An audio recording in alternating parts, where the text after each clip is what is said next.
சேலை கட்டும் பெண்ணுக்கு ஒரு வாசம் உண்டு, கண்டதுண்டா? கண்டவர்கள் சொன்னதுண்டா? சேலை கட்டும் பெண்ணுக்கு ஒரு வாசம் உண்டு, கண்டு கொண்டே கண்களுக்குள் பள்ளி கொண்டே.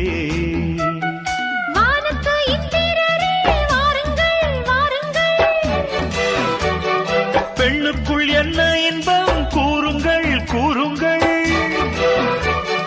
இதுபோல் இதமோ சுகமோ உலகத்தில் இல்லை. இவளின் குணமோ மனமோ மலருக்குள் இல்லை. சேலை கட்டும் பெண்ணுக்கு ஒரு வாசம் உண்டு, கண்டதுண்டா? கண்டவர்கள்